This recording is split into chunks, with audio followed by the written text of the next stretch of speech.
دو عالم سے کرتی ہے بیگانہ دل کو، عجب چیز ہے یہ لذت آشنائی۔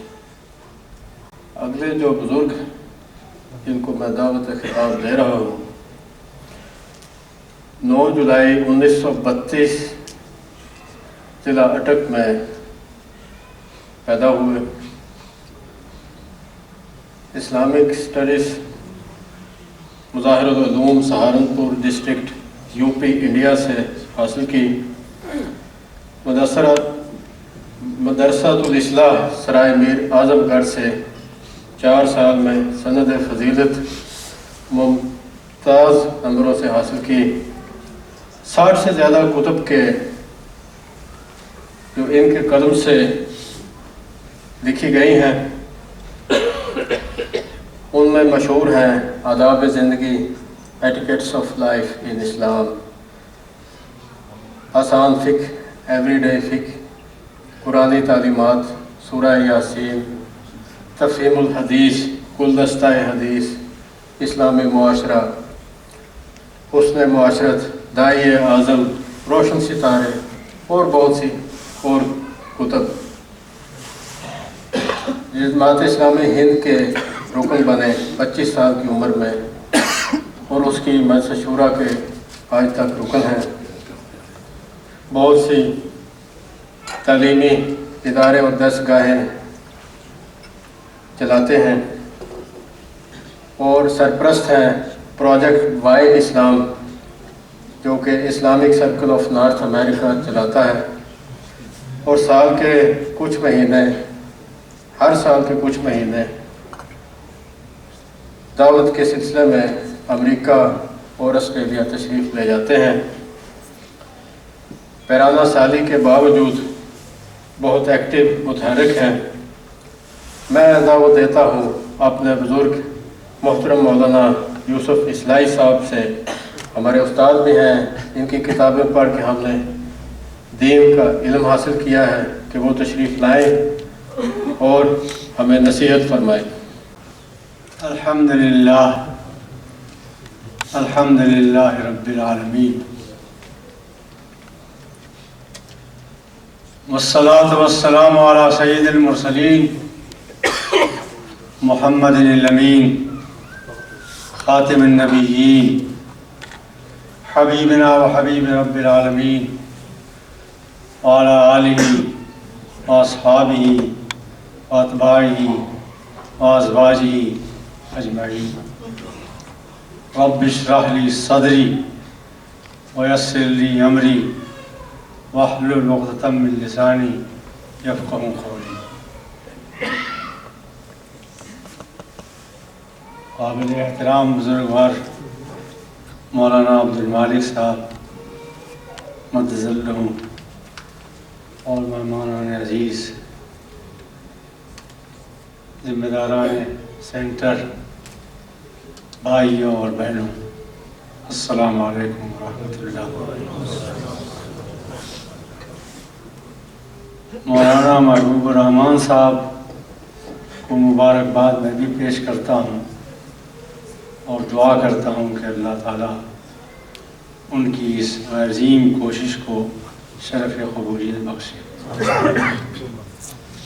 اور چونکہ میرا بھی اب تعارف ان سے ہو گیا ہے، اس لیے یہ بھی دعا کرتا ہوں کہ جب یہ حوض کوثر پر اللہ کے رسول کے ہاتھ سے پیالہ لیں تو مجھے بھی یاد کر لیں۔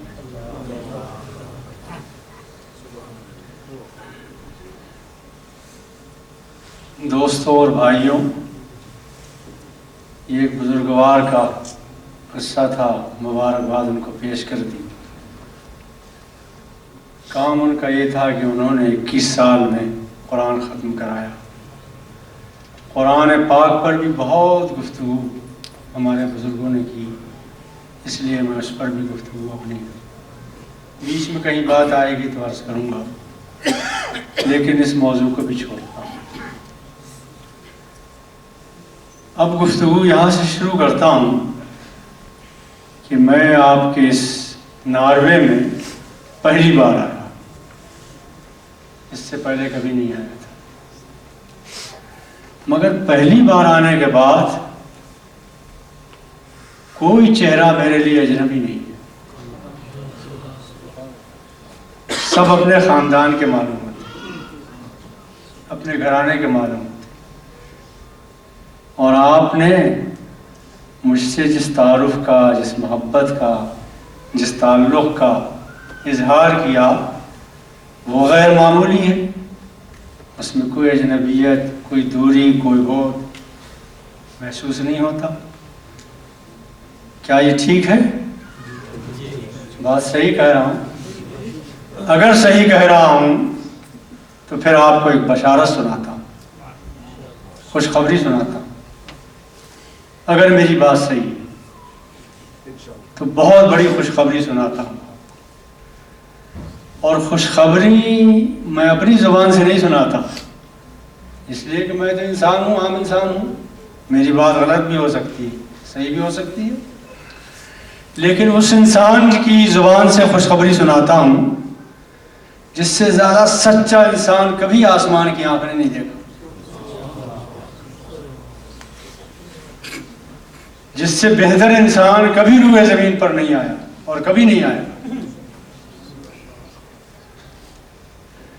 اور اس کی زبان سے سناتا ہوں کہ جب آپ اس کے الفاظ سنیں تو دل کی کھڑکیاں کھول لیں، اگر شک کی کوئی ذرا سی لہر بھی گزر گئی تو ایمان خطرے میں آ جائے گا۔ کوئی آپ سے یہ کہے کہ سمندر کے پانی میں آگ لگ گئی تو یہ ممکن ہے، لیکن رسول کی کوئی بات غلط ہو جائے یہ ناممکن ہے۔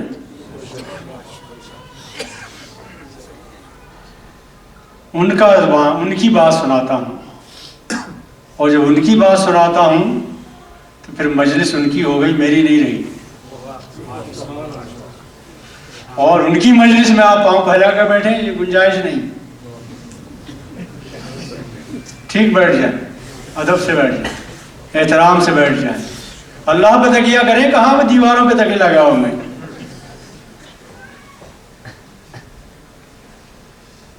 دوستو، فرمایا محمد صلی اللہ علیہ وسلم نے،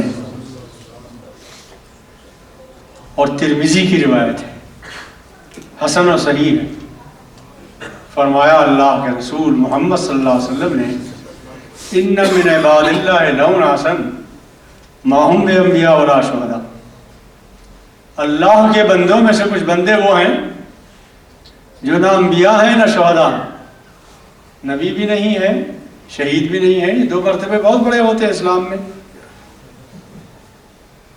یغبطہم الانبیاء والشہداء یوم القیامہ بمکانتہم من اللہ، لیکن یہ لوگ جو نہ انبیاء ہیں نہ شہداء ہیں، قیامت کے دن کا جو مرتبہ ہوگا، جو ان کا مقام ہوگا، جو منزلت ہوگی، اس پر بعض انبیاء و شہداء بھی رشک کریں گے۔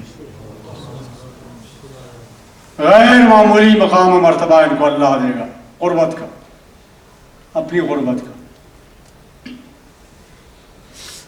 قالوا تخبرنا من ہم، صحابہ نے حیرت سے کہا کہ عام مسلمانوں میں سے کون اتنا منزلت والا ہوگا، یا رسول اللہ بتائیے ہمیں۔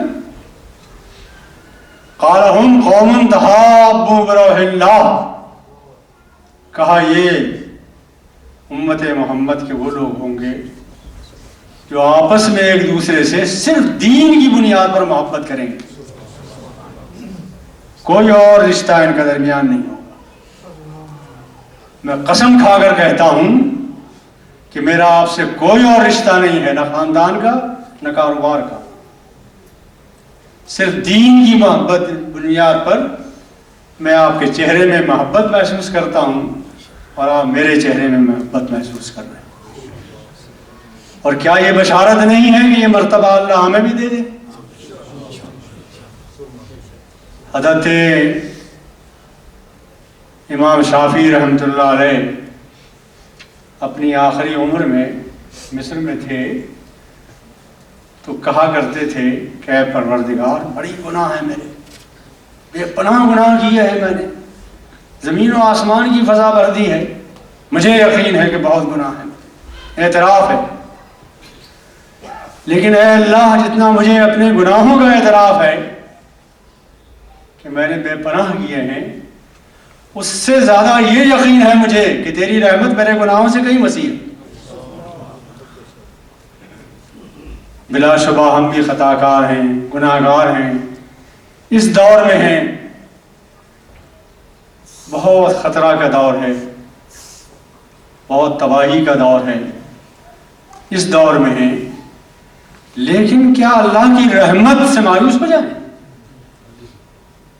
کیا عجب ہے کہ رحمت جوش میں آئے، اور یہ مرتبہ جس کا ذکر حدیث میں ہے اللہ تعالیٰ ہمیں بھی عطا فرما دے۔ دعا کریں کہ اللہ تعالیٰ ان میں ہمیں بھی شامل فرمائے۔ قال هم قوم تحابوا برحمة الله على غیر ارحام بینہم ولا اموال یتعاطون، مالی لین دین بھی نہیں ہوگا ان کے درمیان، رشتہ داری بھی نہیں ہوگی ان کے درمیان۔ فواللہ ان وجوہہم لنور، پھر اللہ کے رسول محمد صلی اللہ علیہ وسلم نے اللہ کی قسم کھائی اور کہا اللہ کی قسم ہے کہ ان کے چہرے دمکتے دمکتے ہوں گے، نورانی ہوں گے۔ وَإِنَّهُمْ لَعَلَىٰ نُورٍ، اور جن مسندوں پر یہ جلوہ افروز ہوں گے وہ بھی نورانی ہوں گے۔ لَا يَخَافُونَ إِذَا خَافَ النَّاسِ وَلَا يَحْزَنُونَ إِذَا حَزِنَ النَّاسِ، جب لوگ غم زدہ ہو رہے ہوں گے انہیں کوئی غم نہیں ہوگا، اور جب لوگ خوف سے لرز رہے ہوں گے انہیں کوئی خوف نہیں ہوگا۔ وَقَرَأَ هَٰذِهِ الْآيَةَ، اور اللہ کے رسول نے پھر یہ آیت پڑھی، ان الا ان اولیاء اللہ لا خوف علیہم ولا هم یحزنون، سنو جو اللہ کے ولی ہیں ان کے لیے نہ کوئی خوف ہے نہ کوئی غم ہے۔ پہلی بات تو یہی تھی کہ ہمارا کوئی مقام نہیں ہے، اعمال کی کوئی پونجی نہیں ہے، کوئی زیادہ راہ نہیں ہے، کچھ کر نہیں پائے، زندگی یوں ہی گزر گئی، خطاؤں میں، گناہوں میں، غلطیوں میں، کوتاہیوں میں گزر گئی، کوئی سرمایہ نہیں ہے۔ لیکن اللہ کی رحمت سے مایوس کیوں ہو جائے؟ اللہ کی رحمت بہت وسیع ہے۔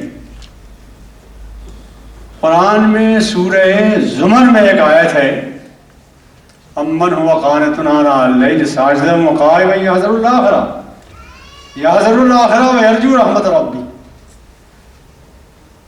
ایک وہ لوگ ہیں جو راتوں کھڑے رہتے ہیں اللہ کے حضور، یحذر الآخرہ ویرجو رحمت ربی، غور سے سنیے عجیب بات ہے، جو ڈرتے رہتے ہیں اپنے اعمال کے سزاؤں سے کہ جو کچھ ہم نے کیا ہے سامنے آئے گا، وَيَرْجُو رَحْمَتَ رَبِّي، اور اللہ کی رحمت سے امیدوار ہیں۔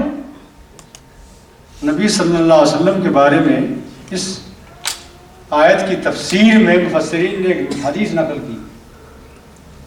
حدیث یہ ہے کہ نبی صلی اللہ علیہ وسلم ایک شخص کے پاس گئے، وہ مرنے والا تھا، بستر مرگ پر تھا، جان نکلنے والی تھی اس کی۔ آپ گئے اس کے پاس اور پوچھا اس سے کہ کیسا محسوس کرتے ہو؟ اس نے کہا یا رسول اللہ، اپنے گناہوں کو یاد کر کے، اپنی غلطیوں کو یاد کر کے عذابوں سے بہت ڈر لگ رہا ہے، بے پناہ ڈر لگ رہا ہے، لرز رہا ہوں، لیکن پروردگار کی جو رحمتیں ہیں اے اللہ کے رسول وہ بھی یاد آ رہی ہیں، اور ان سے بڑا پر امید ہوں۔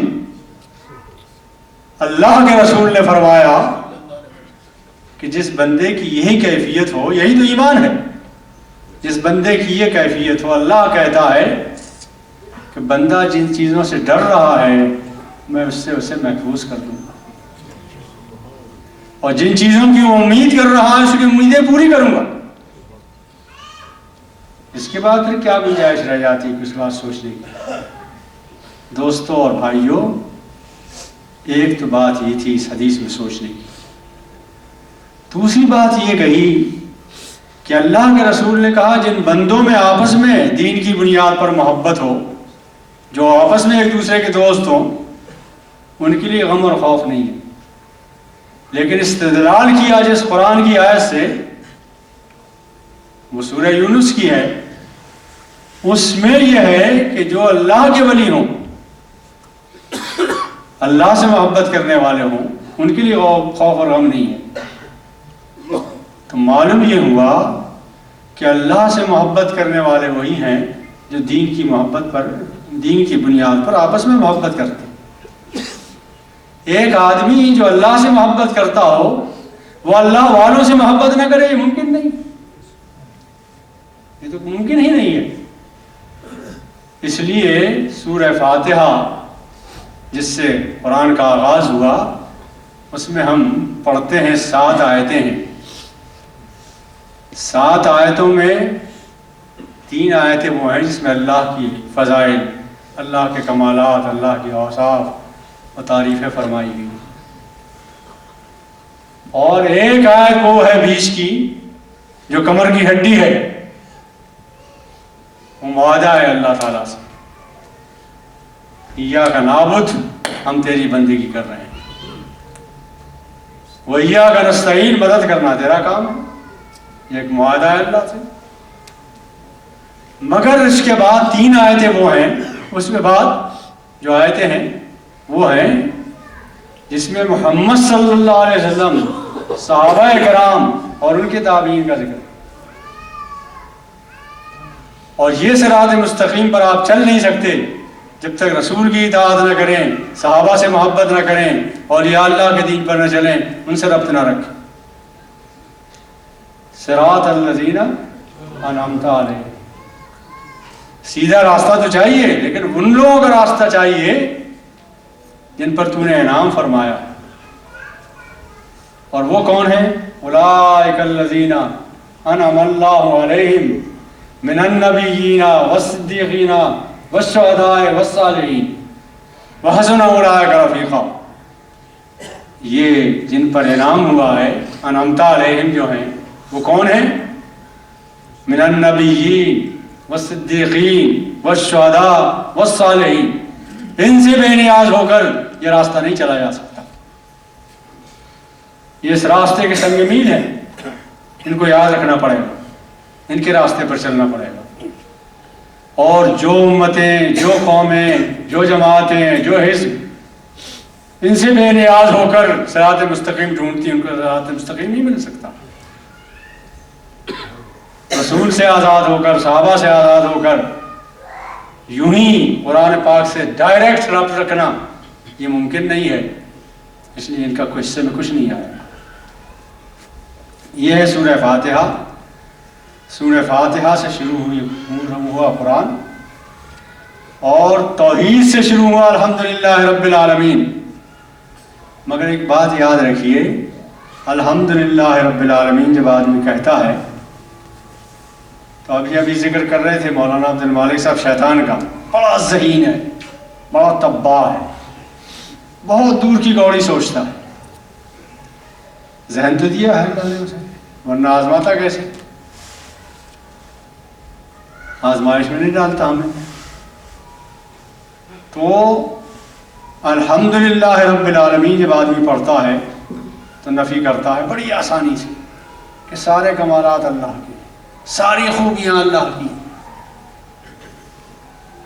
ساری کرشمے، سارے کمالات، سب کچھ اللہ کا ہے، الحمدللہ۔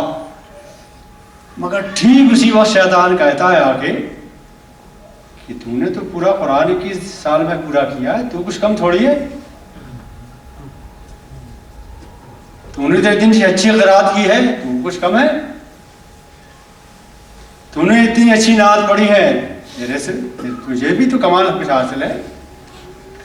تو جب تک انسان اپنی نفی بھی نہ کرے، جب تک الحمدللہ رب العالمین نہیں ہوتی۔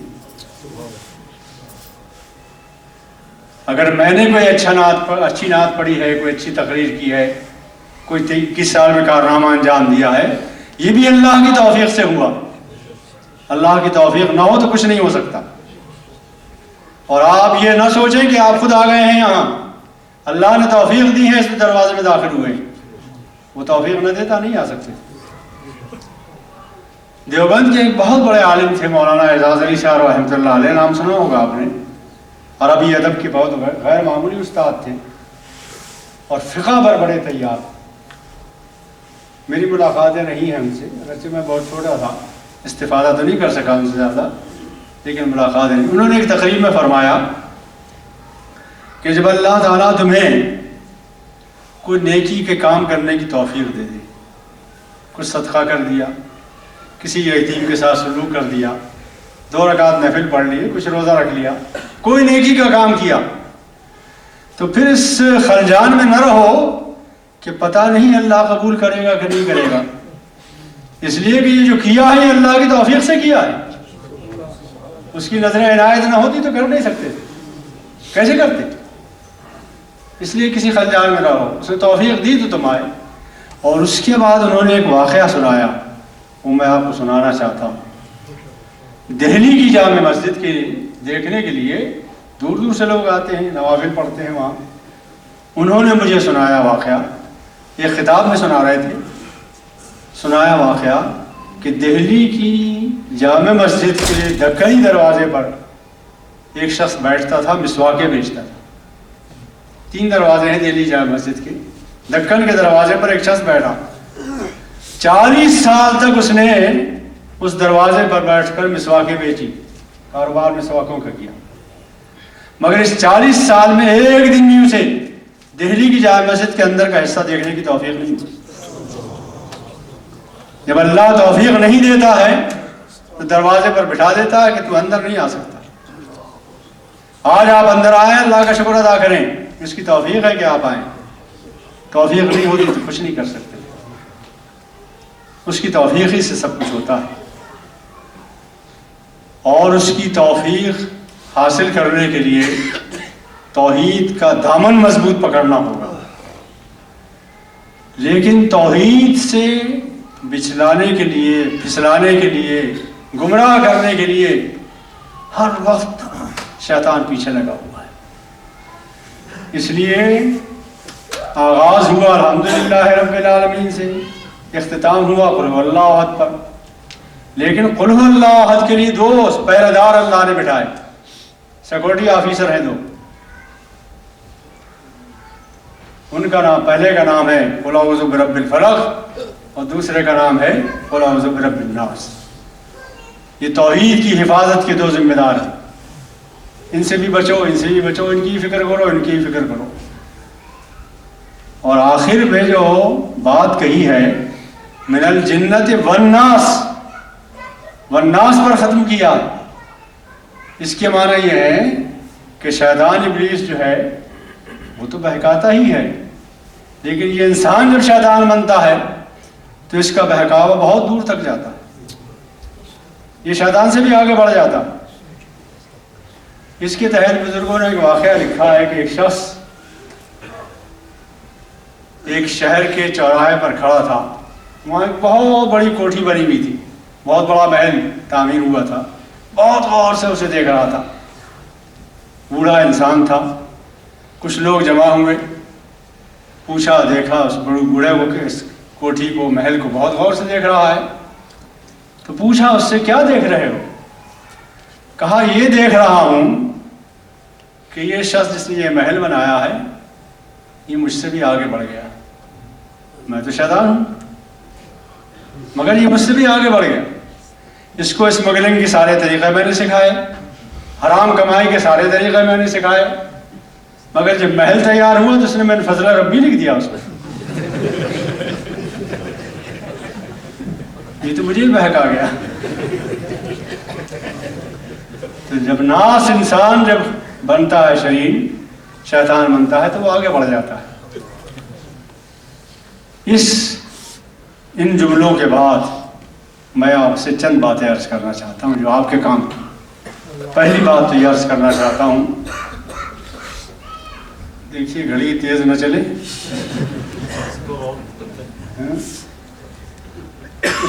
قابو نہیں وقت پر کیا کریں، مگر بہرحال جلدی جلدی بات عرض کرتا ہوں. پہلی بات تو آپ سے یہ عرض کرنا چاہتا ہوں کہ اس آسمان کے نیچے اور اس زمین کے اوپر کوئی منصوبہ بھی وہ پورا نہیں ہوتا جسے انسان بناتا ہے. منصوبے آسمان پر بنتے ہیں، اور نافذ وہ منصوبے ہوتے ہیں جو اللہ آسمان پر بناتا ہے۔ آپ نے محسوس یہ کیا کہ ہم کاروبار کرنے کے لیے 30 سال سے 40 سال سے یہاں اوسلو میں آ گئے ہیں، ناروے میں آ گئے ہیں۔ امریکہ والے یہ سوچیں کہ ہم 60 سال سے وہاں آ گئے ہیں، تو ایسا نہیں ہے کہ آپ کاروبار کے لیے یہاں آ گئے، بلکہ اللہ کا کوئی منصوبہ، اس منصوبے کو پورا کرنے کے لیے یہاں آئے۔ ایسا نہیں ہے کہ آپ صرف یہ روزی تو جو اللہ یہاں دیتا ہے رب الناس وہ وہاں بھی دے سکتا تھا، لیکن کوئی منصوبہ ہے اللہ کا، اس منصوبے کے تحت اڑا کر یہاں لایا۔ آپ وہ دانے نہیں ہیں کہ آندھی اڑا کر لے آئی اور یہاں بکھیر دیے، بلکہ اللہ کے منصوبے کے تحت یہاں آئے ہیں، اور اللہ نے اپنے منصوبے کے تحت یہاں کاشت کی ہے آپ، اور منصوبے کے تحت کاشت کر کے آپ سے کچھ امیدیں وابستہ ہیں، اللہ کچھ توقعات ہیں۔ یہ ملک، اس ملک کے رہنے والے بہتر ہو سکتا ہے بعض پہلوؤں سے ہمارے ملک والوں سے، اور ان کے لیے ہدایت کا سامان بنایا انہوں نے۔ اگر یہ کام آپ نے نہیں کیا تو اللہ کے منصوبے کو گویا پورا نہیں کیا۔ اور یہ جو بات ہو رہی ہے اس وقت کہ آپ کے مقابلے میں آپ کی اولاد اس ملک میں بیٹھ کر، اس ملک کی کالجوں میں، یونیورسٹیوں میں پڑھ کر ہم سے بہتر ثابت ہو رہی ہے، یہ بھی اللہ کا منصوبہ ہے، غیب کا منصوبہ ہے۔ میں ابھی 2 سال پہلے ڈیٹرائٹ گیا، امریکہ میں ایک شہر ہے ڈیٹرائٹ، ایک ڈاکٹر کی شادی میں انہوں نے وہاں سے مجھے بلایا، نوجوان آدمی ڈاکٹر، اس کی شادی تھی، وہاں بلایا۔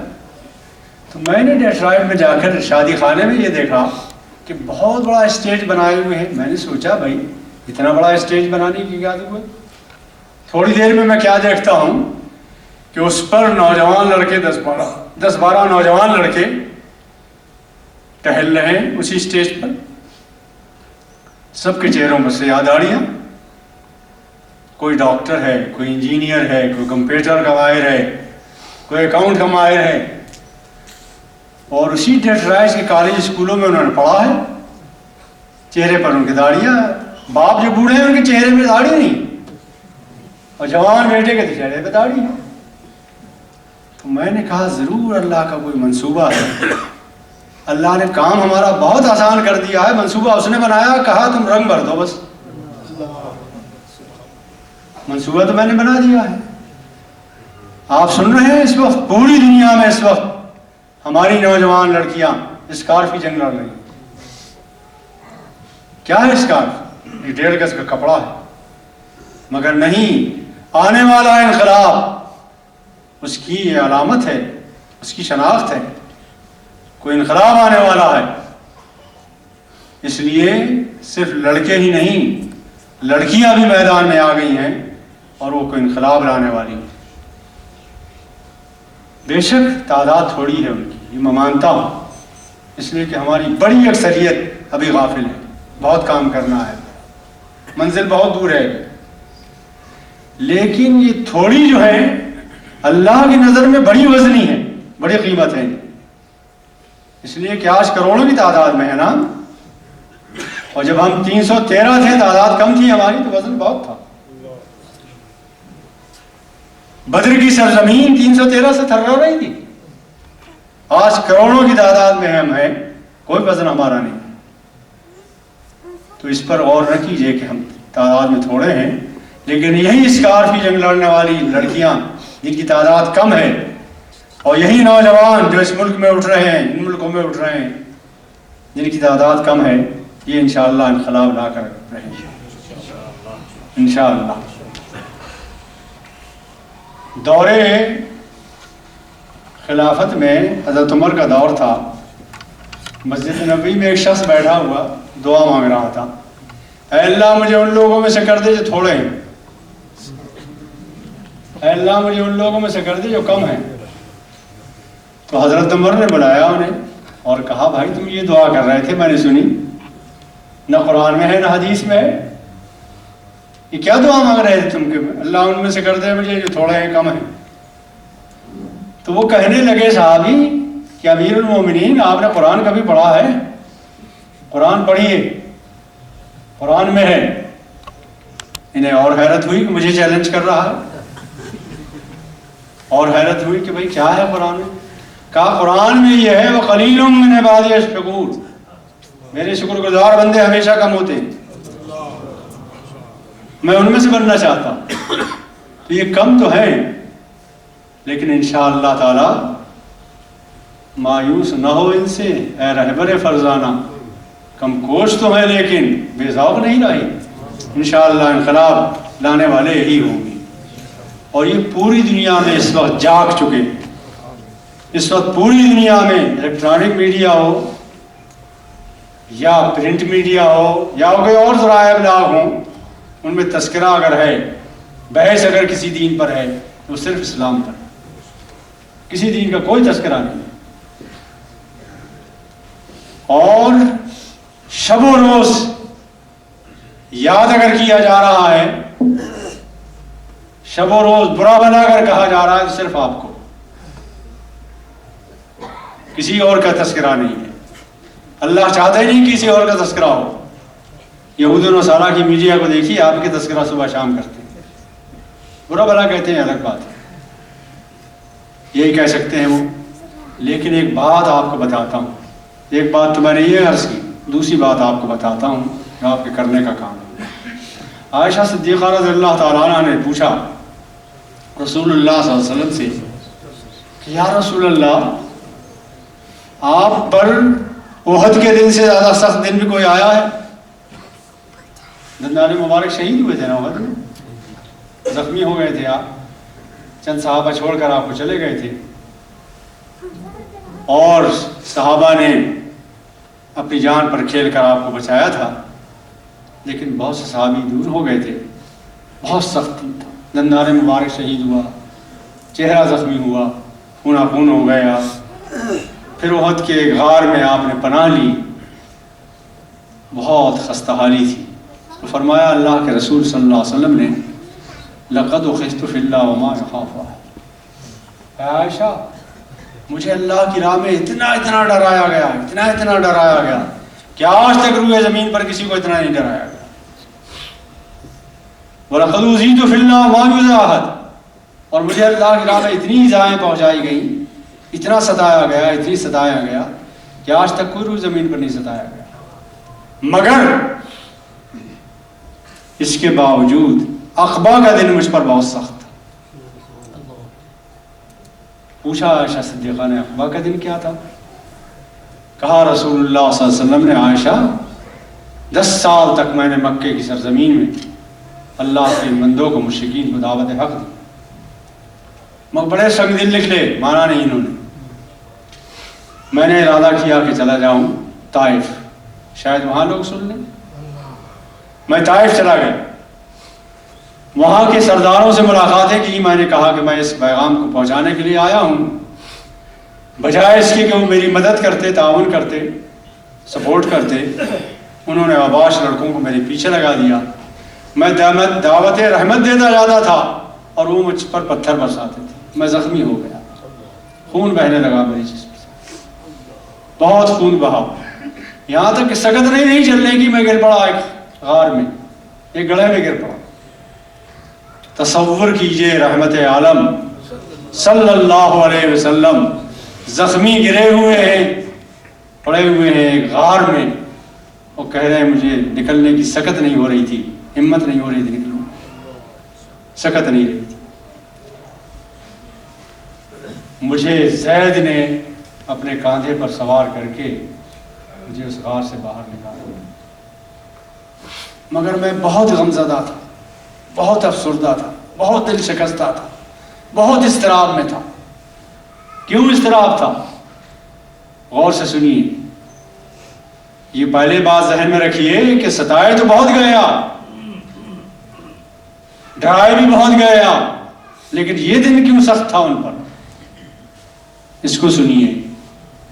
فرماتے ہیں زید نے مجھے نکالا اس غار سے، قرن الثعلب میں آ کے بیٹھا، ذرا میں نے سانس لی، ذرا تسکین ہوئی تو جبریل امین آئے اور کہنے لگے یا رسول اللہ السلام علیکم۔ میں نے جواب دیا۔ جبریل امین نے کہا کہ اللہ بہت غضبناک ہے، آج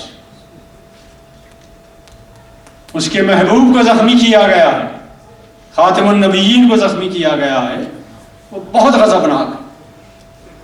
اللہ کے رسول فرماتے ہیں یہ دن مجھ پر سب سے زیادہ سخت تھا،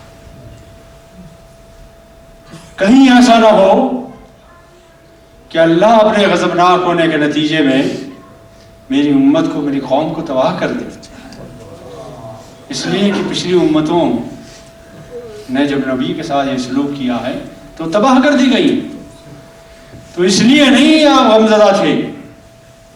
یہ دن اس لیے سخت نہیں تھا کہ ستائے نہیں گئے تھے، پہلے بھی ستائے گئے۔ یہ دن اس لیے سخت تھا کہ کہیں امت میری تباہ نہ ہو جائے۔